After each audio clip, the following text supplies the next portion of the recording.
partout où nous avons de jeunes Ivoiriens qui prennent leur destin en main et développent des activités, nous sommes heureux d'être les catalyseurs de leur succès. En marge de la conférence des Nations Unies sur l'océan qui a lieu à Nice en ce moment, nous avons l'honneur de recevoir un entretien le ministre Daon Paulin-Claude, très investi dans tout ce qui est communal.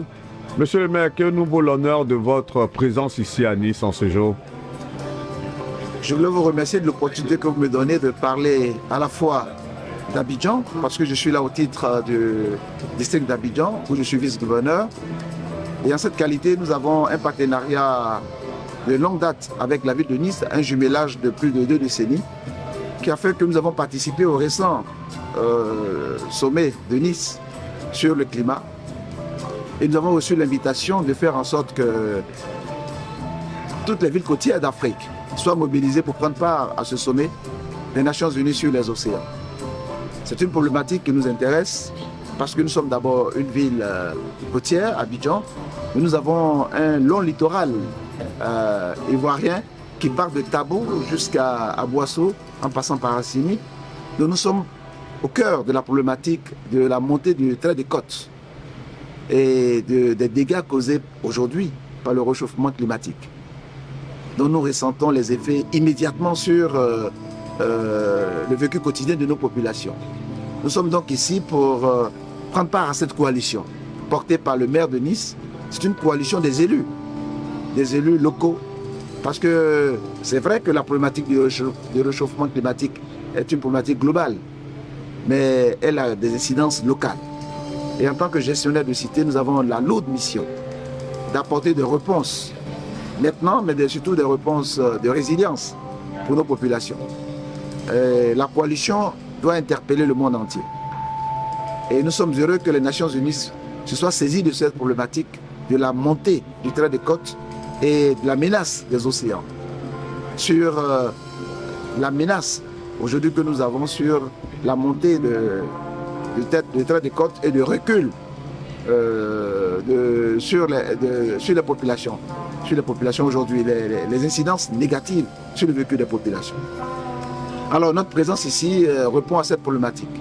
Prendre part à cette coalition autour du maire de Nice qui a mobilisé tous les élus, les maires et les dirigeants, les gestionnaires de cité autour de cette problématique pour que nous puissions porter nos voix, joindre nos voix aux réflexions des États, pour que dans la réflexion, à travers les COP et à travers toutes les grandes réflexions menées sur la résilience des populations, on tienne compte de la voix des gestionnaires de cité et du vécu quotidien de nos populations.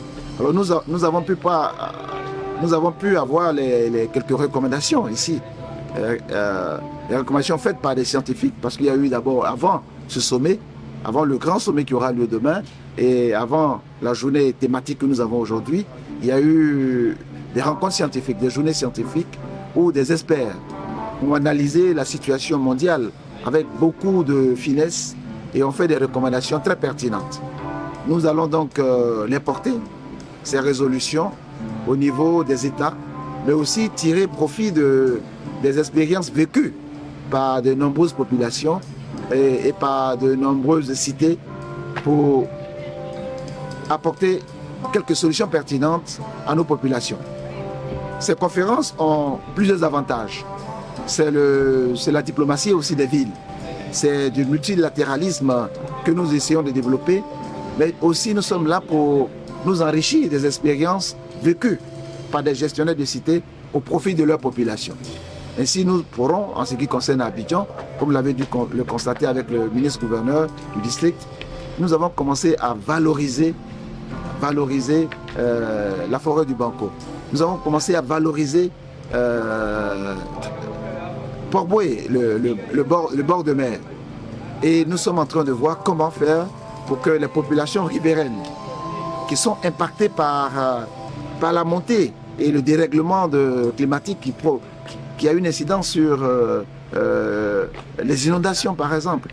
Quelles sont les solutions aujourd'hui mises en œuvre pour faire face aux inondations?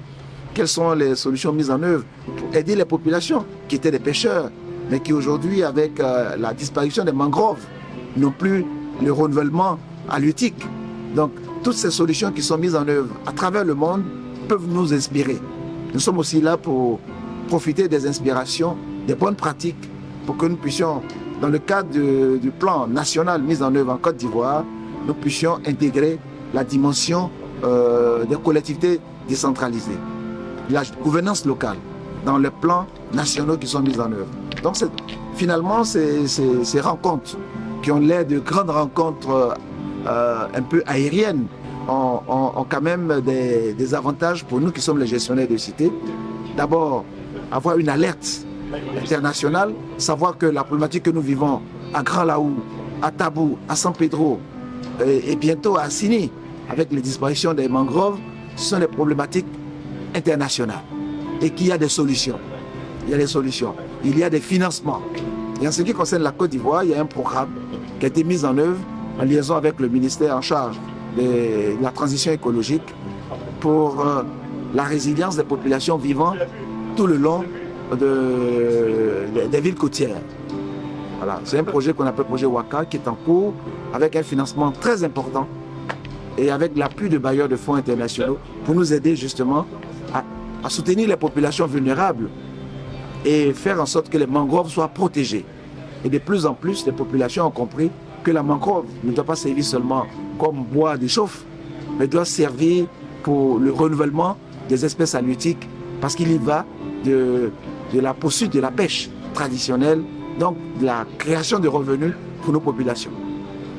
Donc, in fine, cette conférence aura des incidences sur le vécu quotidien des populations, sur la planification écologique, la transition écologique dans nos pays, et enfin, elle va sensibiliser les populations à travers les élus à être plus résilients et faire attention plus que jamais à la consommation des ressources naturelles et de notre manière de vivre qui doit être aujourd'hui en adéquation avec la problématique du réchauffement climatique. Parfait. Là, avec vous, en tout cas, vous avez donné un large éventail de ce à quoi on devrait s'attendre à la faveur de ce genre de sommet, de ce genre de conférence. Mais tout à l'heure, lors de son allocution, je prends un peu au mot l'ancien secrétaire d'État américain John Kerry, qui disait que, je le cite comme ça, hein, il y a eu la COP, il y a eu pas mal d'autres actions, mais on fait des actions, mais ça n'agit pas, et qu'il n'y a pas d'action concrète. Est-ce que vous avez ce sentiment? Oui, nous avons tous le sentiment qu'en tant que pays du Sud global, nous sommes les moins pollueurs, mais c'est nous qui avons le plus d'incidence de la pollution réalisée par les pays dits développés. Tout à fait, il a mentionné tout à l'heure. C'est le problème que nous avons aujourd'hui. Les pollueurs refusent de payer, refusent de changer leur mode de production, et refusent d'accompagner les États qui ont le plus d'incidences négatives de leur pollution. Voilà la question qui est posée aujourd'hui. Donc nous avons plusieurs COP. Les COP ont peut-être pour mission aussi de maintenir la sensibilisation et la pression. De telle sorte que aujourd'hui et demain, les États développés intègrent dans leur planning de développement et dans leurs différentes réflexions la nécessité d'agir vers le Sud global pour ne pas qu'il y ait demain une déflagration internationale. Parce que nous n'allons pas réduire nos capacités à produire, à nous développer pour faire plaisir à ceux qui ont pollué la planète et qui refusent aujourd'hui de réduire leur train de vie. Nous avons aussi besoin de créer de la richesse pour les générations futures. Nous avons besoin d'industrialiser nos pays. Mais nous avons aussi besoin de comprendre que l'alerte internationale sur le changement climatique est une alerte globale. Mais pour ce faire, il faut de la solidarité. Il faut de la cohérence. C'est le but des COP. Et nous souhaitons que les États qui sont signataires et qui ont pris des engagements dans ces COP les respectent pour que demain, nous aussi, en tant que pays en voie de développement, nous puissions respecter nos engagements, donc produire moins de gaz à effet de serre et avoir des plans de développement aussi pour préparer l'avenir des jeunes générations. Vu que vous parlez de COP, justement, je sais qu'il y a eu une COP à Abidjan. Lors de cette COP-là, les dernières recommandations qui ont résulté de cette COP, est-ce qu'elles ont été mises en pratique? Et c'était lesquelles en termes de recommandations? Il y a plusieurs natures de COP. Oui, il y a eu une aussi qui a eu lieu à Abidjan. Tout à fait. Les réflexions qui sont menées et qui ont été menées à Abidjan ont été intégrées dans le plan climat de la Côte d'Ivoire. Okay. Ce plan, nous sommes en train de le décliner au niveau du plan climat, au niveau des collectivités. Abidjan a son plan climat. Et en termes de manière factuelle, en termes de recommandations réelles. Non. Il s'agit de faire en sorte que notre ville ne soit pas polluée. Ok. Et pour ne pas que la ville d'Abidjan soit polluée, au niveau du district d'Abidjan, nous avons mis en place le plan climat d'Abidjan, d'une manière générale. Et ce plan climat a un volet essentiel. C'est celui de faire de la forêt du Banco 3400 hectares en pleine ville. Et aujourd'hui le réservoir d'oxygène pour notre pays, et particulièrement pour la ville d'Abidjan. Nous disons d'ailleurs, en tant que maire d'Atekoubé, j'ai le privilège de dire que nous sommes le poumon d'Abidjan. C'est grâce à la forêt du Banco, le parc national du Banco, qui se trouve dans la commune d'Atekoubé, qu'Abidjan n'a pas ce pic de pollution qu'on aurait pu avoir pour une grande ville comme le district d'Abidjan. C'est vous dire que les COP, les réflexions viennent alimenter le plan stratégique mis en œuvre par le gouvernement dans le cadre de la transition écologique. Et en ce qui nous concerne, de façon décentralisée, nous avons un plan climat et des actions qui sont menées, qui sont visibles aujourd'hui. La mobilité urbaine réalisée à Abidjan a pour but aussi de réduire l'émission des gaz à effet de serre. Tous ces échangeurs qui sont créés pour permettre la fluidité du trafic a une incidence sur la production des gaz à effet de serre, notamment le carbone. Et l'amélioration que nous venons de faire de la forêt du Banco, le parc national du Banco, avec toutes les réalisations réalisées par le ministre-gouverneur, ont pour but non seulement de créer de l'attractivité. Tout à fait, c'est ce que j'allais demander. Qu'est-ce que ça apporte concrètement à la ville d'Abidjan? Concrètement, aujourd'hui, la forêt du Banco, qui était une zone perçue par les Ivoiriens, par les Abidjanais comme une zone criminogène, a été aménagée et est devenue et deviendra demain le centre d'attraction pour les milliers d'Ivoiriens qui ont besoin de se régénérer, d'aller faire du sport, d'aller en famille pour avoir une nouvelle vie de convivialité, à faire de la randonnée pédestre et à faire du sport. Donc nous créons là un centre d'intérêt nouveau, sans compter l'effet essentiel de cette forêt du Banco, 3400 hectares, qui est le réservoir d'oxygène par l'effet de la photosynthèse, assure l'oxygénation d'Abidjan. Donc vous voyez que au-delà des discours, au-delà des rencontres internationales, nous tirons profit de la réflexion stratégique pour mettre en place un certain nombre d'actions qui, nous en sommes convaincus, auront des incidences sur le vécu quotidien de nos populations. Tout à fait. C'est la question que j'allais vous poser pour terminer rapidement. Parce que ce genre de rencontre, vous prenez part à ce genre de rencontres très souvent, que ce soit le sommet des Nations Unies sur l'océan, que ce soit les COP et plein d'autres. Comment est-ce que vos administrés, justement, comment est-ce que vous arrivez à leur faire connaître ces informations et l'impact que ça peut avoir sur leur quotidien? Les populations n'ont pas besoin de savoir les décisions, les débats qui ont eu lieu ici. Ce que les populations attendent de nous, c'est que nous puissions tirer profit des expériences, des bonnes pratiques pour élaborer des plans de développement intégrés avec une incidence positive sur leur vécu quotidien. Je vous donne un exemple. La réalisation du plan climat d'Abidjan nous a permis et nous permet aujourd'hui de développer un certain nombre d'activités qui impactent le vécu quotidien des populations sans qu'elles ne se rendent compte que c'est de l'inspiration tirée de cette rencontre internationale. C'est comme faire de la prose sans le savoir. Donc je reviens pour vous dire qu'en ce qui concerne Abidjan, nous avons mis en place un plan climat. Nous sommes en train de développer, de mettre en œuvre des activités sectorielles bien identifiées. D'abord, l'amélioration du parc national du Banco, sa préservation, sa conservation, pour que le parc, qui est le deuxième parc urbain, après celui de Tijuca au Brésil, parc urbain de 3400 hectares, qui donne de l'oxygénation à la ville d'Abidjan, qui évite la pollution. Nous avons créé maintenant de l'attractivité pour qu'il y ait du sport, qu'il y ait de la randonnée pédestre et que les populations viennent s'oxygéner elles-mêmes, en famille, parce que le cadre est aujourd'hui sécurisé, il n'est plus criminogène. Ensuite, nous avons mis en place un institut de l'économie circulaire à Abidjan. Comment ramasser tous ces plastiques pour les transformer, leur donner une seconde vie. C'est ce qui est en cours avec l'Institut d'IECA, l'Institut de l'économie circulaire. D'ailleurs, le district d'Abidjan a organisé la deuxième édition du Forum sur l'économie circulaire.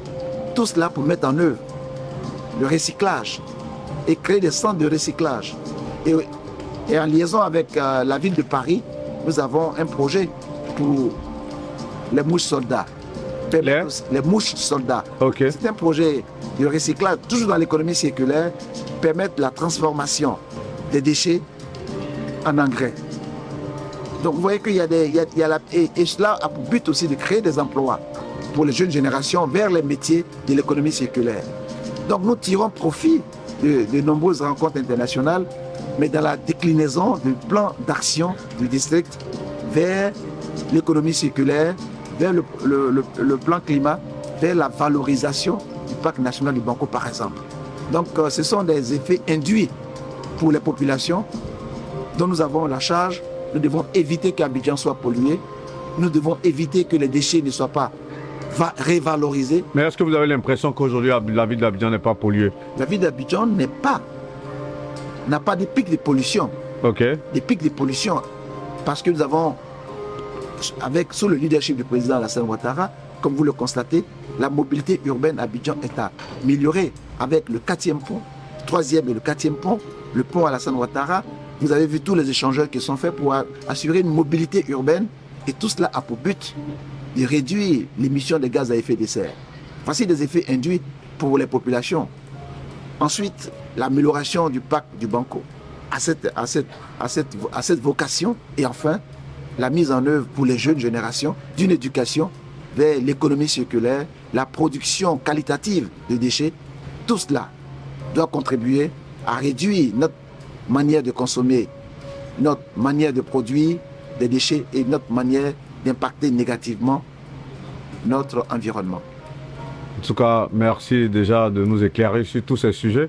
Vous en parlez tellement bien parce que vous avez l'expérience et l'expertise des rencontres internationales. D'un point de vue personnel, qu'est-ce que cela vous a apporté pendant toutes ces années, ces nombreuses années, plus de moi. Je sais que vous étiez président de l'UBIC aussi, et je ne sais même pas c'était à quelle année. C'est vrai. Il y a tellement longtemps. Et vous êtes encore dans l'arène jusqu'à maintenant. Qu'est-ce que ça vous a apporté comme expérience personnelle? Je termine par ça. J'ai eu le privilège et la confiance des populations qui m'ont permis d'être gestionnaire de cité depuis bientôt 2 décennies, un quart de siècle, l'année prochaine. J'ai pu donc moi-même me bonifier au contact des populations et de comprendre que notre mission est une vocation, apporter la qualité de vie à nos concitoyens et créer de l'espérance pour les jeunes générations. Et moi, ayant eu cette opportunité de ces nombreuses rencontres, j'ai pu donc renforcer personnellement ma compréhension de la décentralisation. J'ai pu comprendre qu'il y a de nombreuses expériences vécues, quelle que soit la nature des communes, quels que soient leurs moyens. J'ai pu donc tirer profit de la pertinence de certaines actions menées par nos collègues à travers le monde. Et j'ai eu le privilège d'être à l'IMF comme vice-président, parce que j'étais, comme vous l'avez rappelé, président de la fêtière des maires de Côte d'Ivoire, l'UVIC aussi.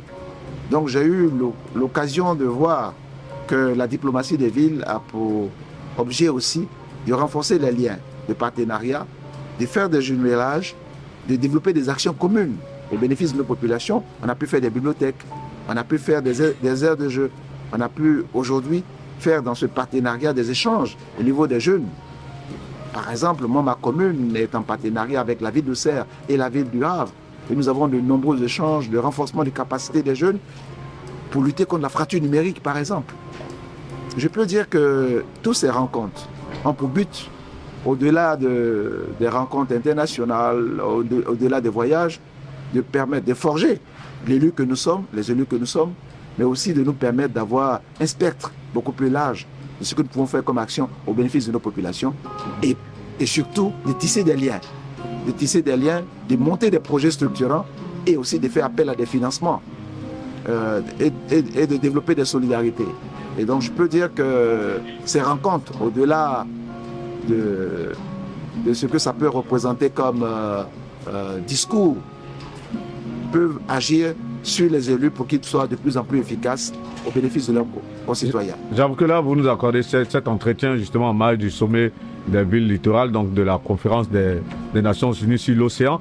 Et je vous en remercie. J'aurais aimé vraiment avoir une interview très longue parce que vous avez donné un thème tout à l'heure qui m'a... Pendant plus de 20 minutes, mais bon, moi j'aurais aimé même 1 heure. Mais vous avez donné un thème tout à l'heure sur lequel je vais terminer. Ouais. Vous avez parlé de décentralisation. Mais à quand cette décentralisation de manière effective en Côte d'Ivoire? Parce qu'on en appelle de tous nos voeux. Tout à l'heure, vous allez parler de la ville d'Abidjan. Alors que la décentralisation, ça aurait permis peut-être vraiment, si elle était effective, que des villes comme Yamoussoukro, une ville comme Abidjan soit désengorgée au profit de villes comme Yamoussoukro et autres villes en Côte d'Ivoire. Donc à quand cette décentralisation de manière véritable en Côte d'Ivoire? La décentralisation existe. Elle existe de façon institutionnelle. Depuis aujourd'hui, depuis 1980, on est passé à la vitesse supérieure en matière de décentralisation dans notre pays. La décentralisation est effective sur le plan institutionnel. Dans quel sens? Parce qu'on ne l'aperçoit pas. Non, on l'aperçoit très bien. Aujourd'hui, vous avez de nombreuses entités. Vous avez 201 communes en Côte d'Ivoire. Depuis l'indépendance à ce jour, la décentralisation il y a eu une accélération. Nous avons des strates dans la décentralisation. Il y a eu la communalisation avec 201 communes.